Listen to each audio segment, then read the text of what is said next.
Catherine Larrey-Bedel, bonjour. Bonjour. Vous êtes responsable du bureau égalité entre les hommes et les femmes dans l'égalité professionnelle au sein du ministère en charge du droit des femmes.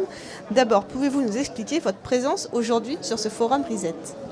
Eh bien, tout ça pour confirmer, réaffirmer, s'il était besoin, que l'égalité professionnelle est un élément incontournable de la RSE.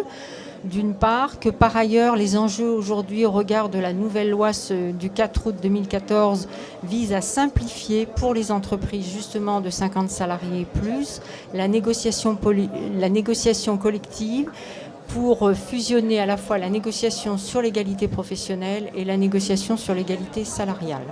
Est-ce qu'on peut faire un point rapide sur la situation actuelle de l'égalité professionnelle ? On en est où ? Quel chemin on a parcouru ? Qu'est-ce qu'il nous reste à parcourir ? On a parcouru du chemin, malgré toujours des inégalités très visibles, notamment au regard des écarts de salaire qui demeurent quand même de 27%, donc c'est quand même conséquent.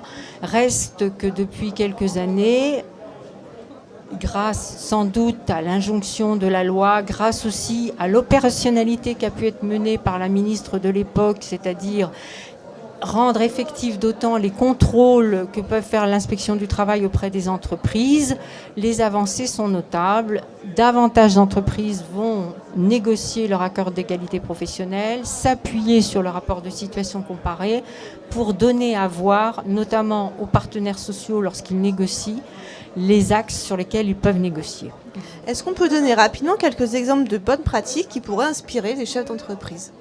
Alors, en termes de bonnes pratiques, par exemple, en matière de formation, on peut tout à la fois avoir des actions de sensibilisation, certes, mais plus encore, avoir des objectifs pour permettre, par exemple, à des femmes qui sont employées, qui sont souvent majoritairement employées, quel que soit le type d'entreprise, d'aller vers des fonctions soit commerciales, voire d'encadrement, et d'accompagner ces actions de formation disons, d'aide financière que peut octroyer l'État grâce au contrat pour l'égalité professionnelle et la mixité des emplois. Ça veut dire qu'au ministère, il y a quand même des moyens justement pour aider les entreprises ? Alors, ces moyens, c'est vrai qu'ils se raréfient, il faut être très clair. La contrainte budgétaire aujourd'hui fait que vraiment ils se raréfient. Reste qu'au niveau régional, une enveloppe est déléguée à la déléguée régionale des droits des femmes et de l'égalité, au titre de ce contrat d'égalité professionnelle et pour la mixité des emplois, pour leur permettre d'accompagner justement les femmes dans les entreprises et leur permettre d'accéder à des formations, à des postes dans lesquels elles sont encore minoritaires. Dernière question, s'il n'y avait qu'un argument pour achever de convaincre les chefs d'entreprise que ce point de l'égalité professionnelle est essentiel dans leur structure ?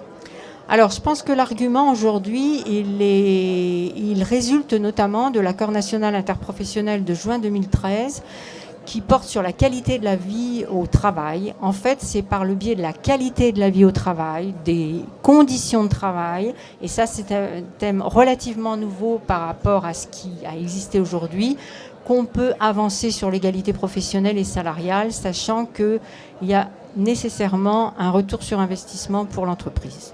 Merci beaucoup. Merci à vous.